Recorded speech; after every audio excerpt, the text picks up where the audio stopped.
हाय दोस्तों, आपका स्वागत है हमारे यूट्यूब चैनल पर। आज हम आपको अप्लाइड मैकेनिक्स का पहला चैप्टर जो है इंट्रोडक्शन के बारे में बताएंगे। हमको अप्लाइड मैकेनिक्स में क्या क्या पढ़ना है इंट्रोडक्शन वाले चैप्टर में। इससे पहले आपको पहले वाली वीडियो में आपको मैकेनिक्स का सिलेबस डिस्कशन किया गया था कि कौन कौन से हमें चैप्टर पढ़ने हैं। आज उसका पहला चैप्टर की शुरुआत करेंगे कि मैकेनिक्स क्या होती है और मैकेनिक्स की जो डिफिनीशन है इस चैप्टर में वो समझेंगे। मैकेनिक्स विज्ञान की उस शाखा को यांत्रिकी कहते हैं, अर्थात मैकेनिक्स कहते हैं, जिसके अंतर्गत बलों के व्यवहार तथा किसी वस्तु पर उनके प्रभाव का अध्ययन किया जाता है। बलों के प्रभाव तथा किसी वस्तु पर उनके प्रभाव का अध्ययन किया जाता है, क्या कहलाती है? मैकेनिक्स कहलाती है। बलों के व्यवहार, जब किसी वस्तु पर बल लग रहे होते हैं तो उस वस्तु के पोजीशन में जो चेंज आता है उसका अध्ययन मैकेनिक्स के अंतर्गत किया जाता है। मौलिक रूप में यांत्रिकी अर्थात मैकेनिक्स को बल विज्ञान भी कहते हैं। मैकेनिक्स का दूसरा और नाम क्या है? बल विज्ञान। मैकेनिक्स की शाखाएं दो हैं। एक है स्टैटिक स्थिति विज्ञान, दूसरा है गति विज्ञान डायनेमिक।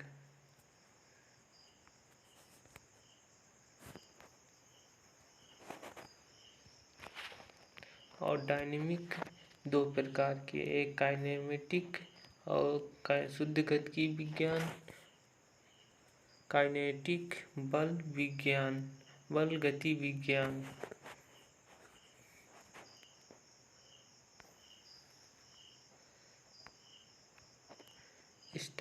स्टैटिक मैकेनिक्स की वह शाखा जिसमें वस्तुओं की केवल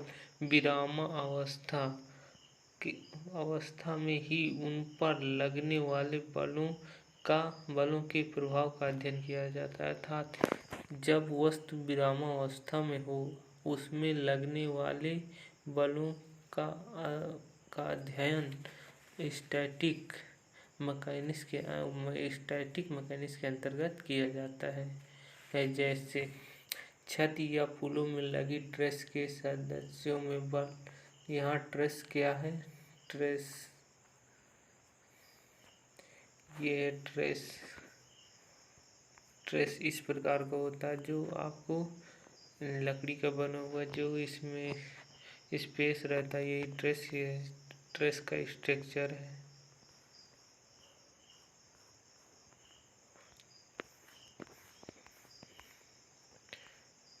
दूसरी डायनेमिक मैकेनिक्स की वह शाखा जिसमें वस्तुओं की केवल गतिमान अवस्था में ही उन पर लगने वाले बलों के प्रभाव का अध्ययन किया जाए। अर्थात जब वस्तु गतिशील हो तब उसमें लगने वाले बलों के प्रभाव का अध्ययन डायनेमिक्स मैकेनिक्स के अंतर्गत करते हैं। इसे दो शाखाओं में बांटा गया, इसे भी दो भाग में बांटा गया है।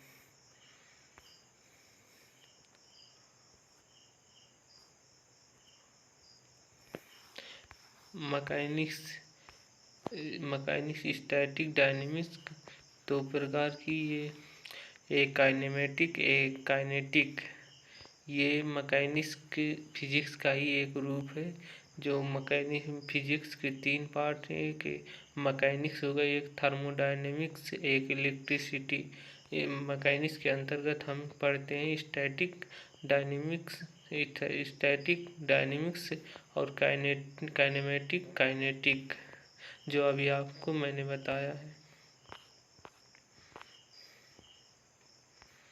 शुद्ध गति विज्ञान की वह शाखा जिसके अंतर्गत वस्तुओं की केवल गति मात्र का ही अध्ययन किया जाता है। बल या सहनति पर विचार नहीं करते, यहाँ नहीं होना चाहिए, नहीं करते। सिर्फ शुद्ध गति विज्ञान में क्या है? जब वस्तु केवल गति की अवस्था, इसमें वस्तु की केवल गति मात्र का ही अध्ययन करते हैं, बल और सहंति का अध्ययन नहीं करते। इसमें शुद्ध गतिकी विज्ञान में बल या सहंति का अध्ययन नहीं करते, केवल गति मात्र का ही अध्ययन करते हैं। दूसरी है बल गति विज्ञान। गति विज्ञान की वह शाखा जिसके अंतर्गत वस्तुओं की गति के साथ साथ बल तथा सहंति का भी अध्ययन करते हैं। इसमें बल गतिकी विज्ञान में वस्तुओं की गति के साथ साथ हम बल और सहंति मतलब मास का भी स्टडी करते हैं, अध्ययन करते हैं। अप्लाइड मैकेनिक्स जो हमारे सब्जेक्ट में है, ये अप्लाइड मैकेनिक्स, वो मैकेनिक्स है। इसके मैकेनिक्स ये है, इसका हिंदी नाम अनुप्रयुक्त यांत्रिकी है। यह इंजीनियरिंग की एक महत्वपूर्ण शाखा है। अप्लाइड मैकेनिक्स इंजीनियरिंग की एक महत्वपूर्ण शाखा है। इसके द्वारा इंजीनियरिंग के क्षेत्र में विभिन्न वस्तुओं से संबंधित अज्ञात बलों एवं मैकेनिक्स की समस्याओं को हल किया जाता है। वस्तुओं से संबंधित अज्ञात बलों, किसी वस्तु में जो फोर्स लग रहे हैं उन बलों को कैलकुलेट करना इस अप्लाइड मैकेनिक्स के अंतर्गत, इसके अध्ययन से हम आसानी से निकाल सकते हैं। और मैकेनिक्स की समस्याओं को, मैकेनिक्स मतलब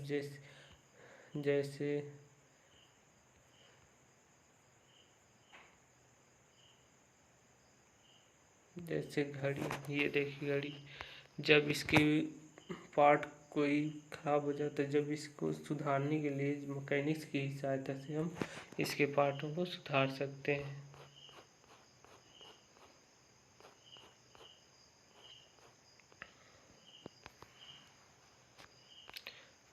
जैसे देखो एग्जांपल, मशीन के पुर्जों, क्रेन के अंगों, कैंचियों के अवयवों में अज्ञात बलों को निकालना। अभी आपको मैंने कैंची का वो चित्र दिखा था, ये है। इसमें जो अज्ञात बल यहाँ पर जनरेट होंगे उनको निकालना मैकेनिक्स के अंतर्गत आता है। अब हमारा यूटिलिटी ऑफ मैकेनिक्स अर्थात इसकी या मैकेनिक्स की उपयोगिता क्या है। मैकेनिक्स इंजीनियरिंग का एक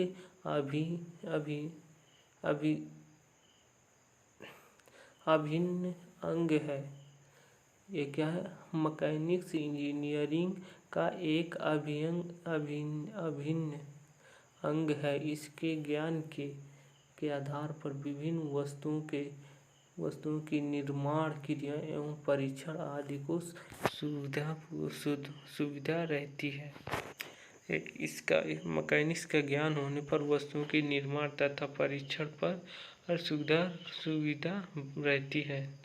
जैसे मोटर हो गई, इंजन हो गया, पुल, भवन, डैम, अंतरिक्ष यान, घड़ी, पंखे, साइकिल, स्कूटर, कार, वायुयान।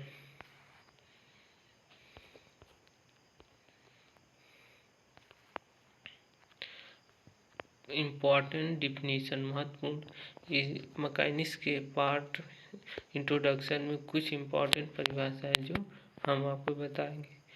पहले मैटर, द्रव या पदार्थ, जो हमारी ज्ञानेंद्रियों पर प्रभाव डालकर अपनी उपस्थिति का बोध कराता है और यह कुछ स्थान भी घेरता है और भार भी रखता है। मैटर या द्रव या पदार्थ क्या है? जो हमारी ज्ञानेंद्रियों पर प्रभाव डालकर अपनी उपस्थिति का क्या करता है कि बोध कराता है और यह कुछ स्थान मतलब कि कुछ स्पेस घेरता है और इसका कुछ भार, वेट होता है। जैसे एग्जाम्पल के लिए हवा हो गई, पानी हो गया, धातु हो गई, etc।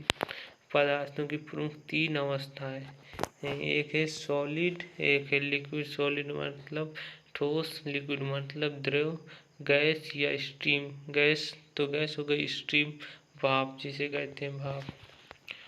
दूसरी डिफिनीशन है पार्टिकल, मतलब कण क्या, वह छोटे से छोटा भाग या अंश जिसकी कोई माप नहीं होती।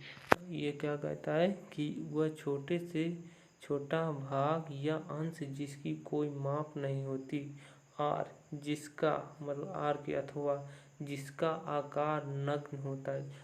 कण का आकार नग्न माना जाता है, परंतु फिर भी इसमें कुछ न कुछ सहंति अर्थात मास तथा भार वेट इसका वेट होता है। इसे बिंदु से प्रदर्शित करते हैं। हम पार्टिकल को किससे डिनोट करते हैं, डिनोट या प्रदर्शित करते हैं बिंदु से।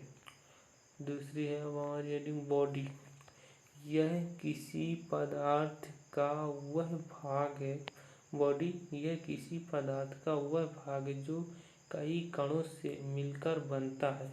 मतलब बॉडी कई छोटे छोटे कणों से मिलकर बनता है तथा निश्चित स्थान घेरने के साथ यह निश्चित स्थान घेरता है के साथ साथ इसकी मास और आयतन भी निश्चित होते हैं। इसके बॉडी के मास और आयतन भी निश्चित, इसका स्थान तो निश्चित होता है, स्थान निश्चित होता है, मास भी और आयतन भी निश्चित होते हैं। अब है रिजिड बॉडी क्या है, मतलब दृढ़ पिंड। उस पिंड को रिजिड बॉडी कहते हैं जिस पर अत्यधिक बल लगाने पर भी विरूपण नहीं होता। अर्थात जब किसी वस्तु पे अगर हम वो बल लगा रहे हैं, अगर उसके शेप में कोई चेंज नहीं आता तो वो हमारे लिए एक प्रकार रिजिड बॉडी की भांति कार्य करेगी। वही लिखा है, उस पिंड को रिजिड बॉडी कहते हैं जिस पर अत्यधिक बल लगाने पर भी विरूपण नहीं होता है। वास्तव में कोई भी रिजिड बॉडी होना संभव नहीं है, लेकिन वास्तव में कोई भी रिजिड बॉडी होना संभव नहीं है। द्रव्यमान, किसी पिंड या वस्तु में द्रव या पदार्थ के परिमाण की वास्तविक मात्रा को उस पिंड का द्रव्यमान या सहंति कहते हैं। सहंति अर्थात मास कहते हैं। इसका मान सभी स्थानों पर कैसा रहता है, समान रहता है। किसी पिंड या वस्तु में द्रव या पदार्थ के परिमाण द्रव्यमान या पदार्थ के परिमाण की वास्तविक मात्रा को उस पिंड का द्रव्यमान या सहंति मास कहते हैं। इसका मान सभी स्थानों पर समान रहता है। वेट, भार, किसी वस्तु का भार वह बल है जिसे पृथ्वी उस वस्तु की मात्रा को अपने गुरुत्वाकर्षण बल से अपनी ओर आकर्षित करती है। किस बल से पृथ्वी वस्तु के मात्रा को आकर्षित करती है, गुरुत्वाकर्षण बल से अपनी ओर आकर्षित करे। W बराबर होता है m×g, m मास होगा, g गुरुत्वाकर्षण।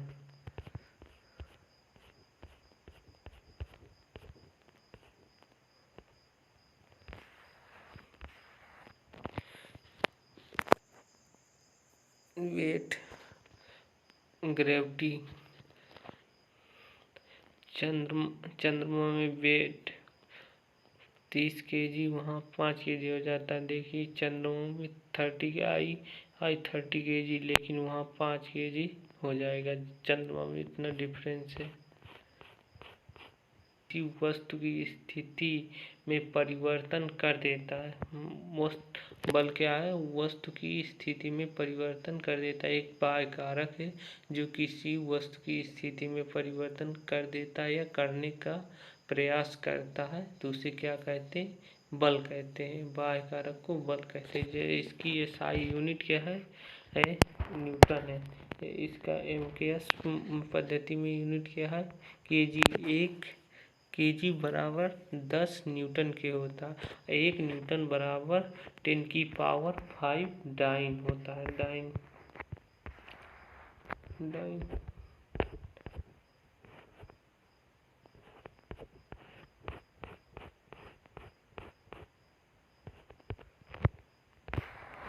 देखो यहाँ पर ये पुश फोर्स लगा रहा और पुल ये खींच रहा है। ये खींच अपनी टेंसाइल, एक प्रकार टेंसाइल, ये कंप्रेस फोर्स लगा रहा है। ये फोर्स के प्रकार होते हैं। देखिए तो हम इसकी वस्तु की स्थिति में चेंज या चेंज करने का प्रयास कर रहे हैं। State of motion and rest, गति तथा विरामावस्था क्या है? जब कोई वस्तु किसी मानी हुई दूसरी वस्तु के सापेक्ष अपनी स्थिति समय के साथ बदलती है, अर्थात दूसरी वस्तु के सापेक्ष अपनी स्थिति समय के साथ बदलती रहती है, तो ये उसे गति अवस्था में कहा जाता है। तो वह कैसी अवस्था में? वह गति अवस्था में वस्तु। जब कोई वस्तु किसी मानी हुई वस्तु के सापेक्ष अपनी स्थिति नहीं बदलती है, जब कोई वस्तु किसी मानी हुई वस्तु के सापेक्ष अपनी स्थिति नहीं बदलती है, तो वस्तु को स्थिर या विरामावस्था में कहा जाता है। तो फिर वो कौन सी अवस्था में आ जाएगी? वस्तु स्थिर या विरामावस्था की में आ जाती है। टाइप ऑफ मोशन, गति के प्रकार। एक रेक्टिलिनियर मोशन, सरल रेखीय गति। जब किसी कण का गतिपथ एक सरल रेखा होती है जो उस कण की गति या सरल रेखीय गति कहते हैं। जब किसी कण का गतिपथ एक सरल रेखा होती है, तो उस कण की गति सरल रेखीय गति कहलाती है। जैसे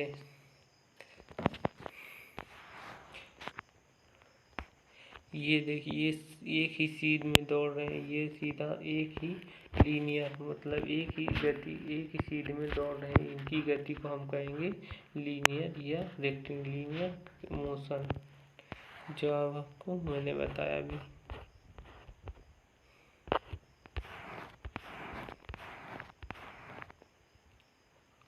कर्वीलिनियर मोशन, वक्रीय गति।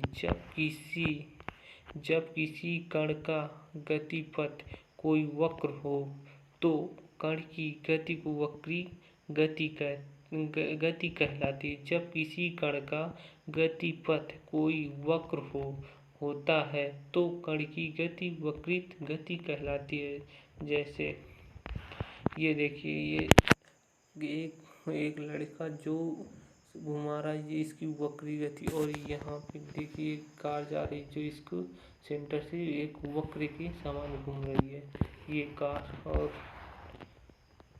और ये देखिए एक ट्रेन है जो ऐसे घूम रही है, वक्र के में घूम रही है। पृथ्वी सन के एक वक्र के रूप में। ये तो ये नहीं, ये वाली गति है हमारी वक्र।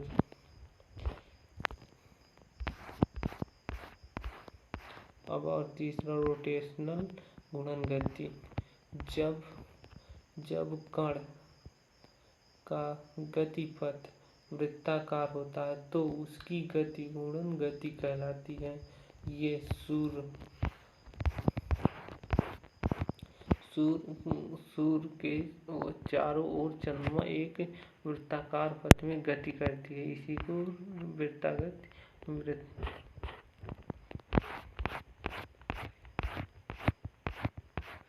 घूर्णन गति कहते हैं।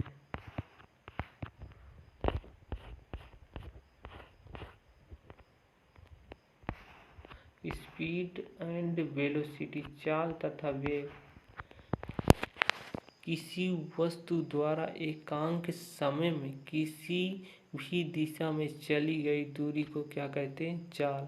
किसी वस्तु द्वारा एकांक समय में, मतलब 1 सेकेंड में किसी भी दिशा में, किसी भी डायरेक्शन में चली गई दूरी को चाल कहते हैं। चाल बराबर होता है चली गई दूरी d और बटे समय। 1 सेकेंड में कितना चलेगा, इसका यूनिट मीटर पर सेकेंड या किलोमीटर पर आवर।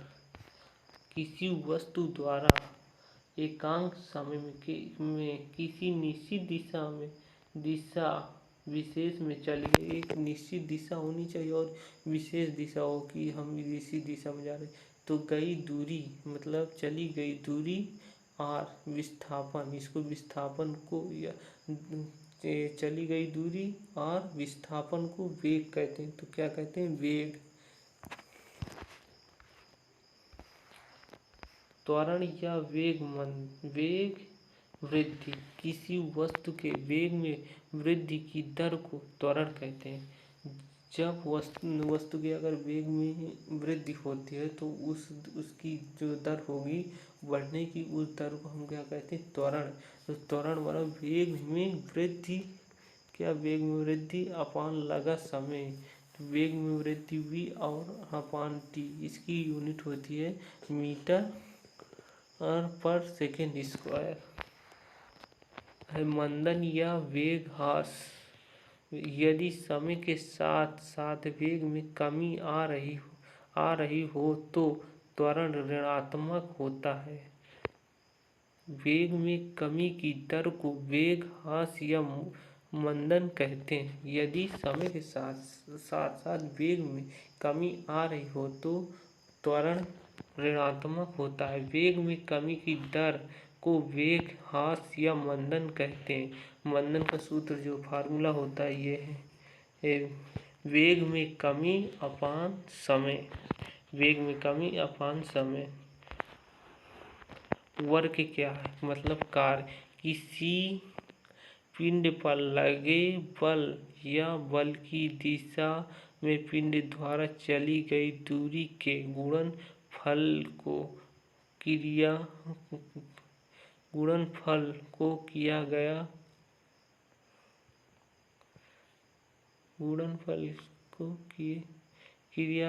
कार्य, दूरी के गुणनफल को किया गया कार्य बल तथा दूरी का ये कार्य बल इंटू दूरी के इक्वल होता है। यूनिट इंटू न्यूटन जूल या न्यूटन मीटर होता है। किसी पिंड पर लगे बल या बल की दिशा में पिंड द्वारा चली गई दूरी के गुणनफल को किया गया कार्य कहते हैं। ये है कार्य बराबर होते बल इंटू दूरी। इसकी SI यूनिट न्यूटन मीटर या जूल है। फोर्स।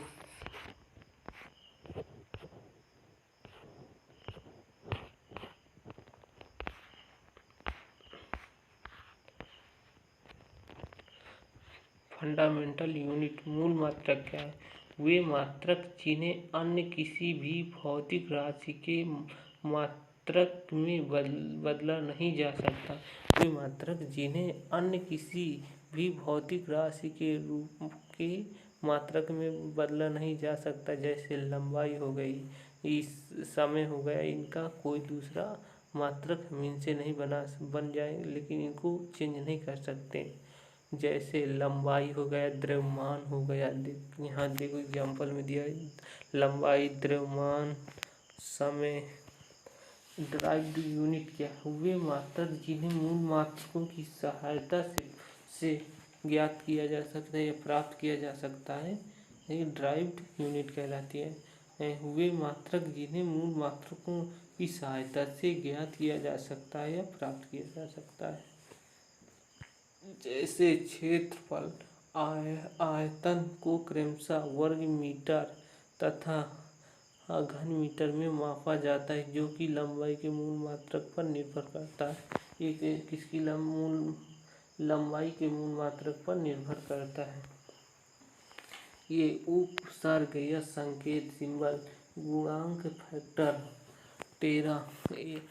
टेरा इसका सिंबल T है, 10 की पावर 12 होता है। गीगा G 10 की power 9, mega M capital M 10 की पावर 6 किलो के 10 की power 3 hecto H small h 10 की power 2 deca DA 10⁻⁻1 deci d small d 10⁻⁻1 centi small c 10⁻⁻2 milli small m 10⁻⁻3 micro u 10⁻⁻6 nano 10⁻⁻9 pico capital P 10⁻⁻12 ये आपको numerical में सहायता करेंगे। जैसे एक ये जो हम चिन्ह लगाए, जैसे कहीं उसमें न्यूमेरिकल में दे देगा आपको मेगा, 1 मेगा इतने के हैं तो आपको चेंज करके रखना होगा। और ये जितने चिन्ह लगाए, जैसे हमने लगाए मेगा में लगाए, किलो में लगाए और सेंटीमीटर और मिलीमीटर, ये ज़्यादा पूछे जाते हैं। इसके बाद माइक्रो भी आ जाता है, नैनो, ये माइनस वाले ज़्यादा आते हैं, सिर्फ डेसी को छोड़कर। आप इनको याद कर लेना, ये आपको आगे वाले चैप्टर में, जो अगला चैप्टर उसमें न्यूमेरिकल आएंगे उसमें ये इनका यूज होगा।